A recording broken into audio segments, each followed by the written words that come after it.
បងបងមើលតាវីដេអូនឹងដំបូងបងបងទាញត្រូវថាខ្ញុំកំពុងតកោវឹកនឹងតែខ្ញុំកំពុងតែធ្វើអីកុំឲ្យបងបងឆ្ងល់យូរទឹកដែលខ្ញុំកំពុងតែធ្វើនឹងគឺជាប្រភេទទឹកពោតសុខភាពទឹកពោតនេះផងដែរឆ្ងាញ់ហើយចំនួនដល់សុខភាពទៀតគ្រឿងផ្សំដែលខ្ញុំត្រូវប្រើប្រាស់មានដូចជាទឹកខ្ទិះដូងទឹកដោះគោស្រស់អំបិលស្ករសទឹកធម្មតានិងចុងក្រោយក្បាត់បាននឹងគឺពោតជំហានដំបូងគេបងអស់ខ្ញុំចាប់ផ្ដើមបកជាមួយនឹងសំបកពោតឲ្យស្អាតល្អសូម្បីតែសរសៃពោតសក់ពោតអីហ្នឹងក៏អត់ទុកដែរនៅពេលដែលខ្ញុំបកសំបកពោតស្អាតរួចរាល់អស់ហើយជំហានបន្ទាប់ខ្ញុំនឹងធ្វើការដាំទឹកដើម្បីស្ងោរជាមួយនឹងពោតចង់ឲ្យពោតយើងមានរសជាតិកាន់តែឆ្ងាញ់ក្លិនឈ្ងុយអីហ្នឹងកុំភ្លេចដាក់ជាមួយនឹងស្លឹកតើយផងបងបន្ទាប់ពីទឹកពុះហើយខ្ញុំធ្វើការដាក់ជាមួយនឹងពោតចូលដោយសារតែពោតរាងធំជាងឆ្នាំងអញ្ចឹងខ្ញុំក៏បានកាច់ជាមួយនឹងពោតជាពីរសម្រាប់ពោតនេះផងដែរគឺខ្ញុំស្ងោរវាធ្វើមិនឆ្អិនតែបើសិនជាបងពិបាកពេកបងអាចធ្វើការស្ងោររយៈពេលតែ15នាទីអីឆ្អិនហើយ15នាទីកន្លងផុតទៅឥឡូវហ្នឹងពោតខ្ញុំឆ្អិនឲ្យស្រង់បានហើយបងនៅពេលដែលខ្ញុំបានស្រង់ពោតរួចរាល់អស់ហើយជំហានបន្ទាប់ខ្ញុំធ្វើការមកចិតជាមួយនឹងពោតម្ដងសម្រាប់ការចិតពោតនេះផងដែរបងអាចទុកវាត្រជាក់សិនចាំយកវាមកចិតក៏បានដែរ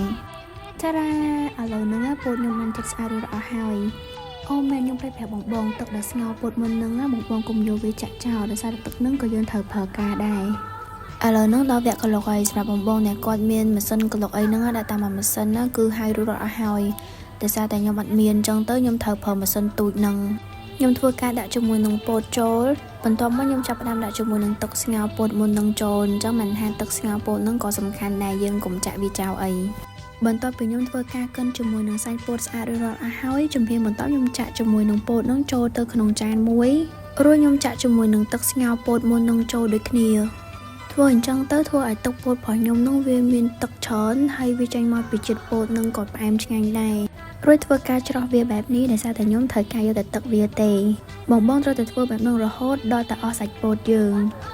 បន្ទាប់ពីខ្ញុំធ្វើការច្រោះយកទឹករួចរាល់អស់ហើយជំហានបន្ទាប់ខ្ញុំធ្វើការយកទឹកពោតរបស់ខ្ញុំនោះយកទៅធ្វើការចម្អិន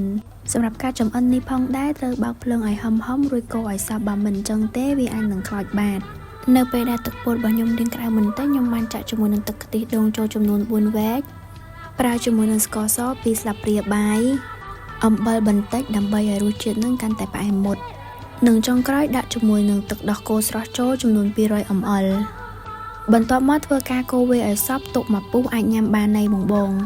សម្រាប់ទឹកពោតនេះផងដែរបងចង់ញ៉ាំក្តៅអញ្ចឹងក៏ល្អញ៉ាំជាមួយនឹងទឹកកកក៏បានញ៉ាំក្រាសេក៏បានដែរសម្រាប់ការរក្សាទុកវិញអាចទុកពីចន្លោះ1ថ្ងៃទៅ2ថ្ងៃកុំទុកយូរពេកបើទុកយូរពេកវាអាចនឹងបាត់បង់រសជាតិបើនិយាយពីរសជាតិគេវិញពេលដែលយើងញ៉ាំទៅគឺខ្ទិះជាប់មាត់ហ្មងដោយសារតែយើងដាក់ជាមួយនឹងខ្ទិះផងក៏ដូចជាខ្ទិះដែលចេញមកពីពោតផង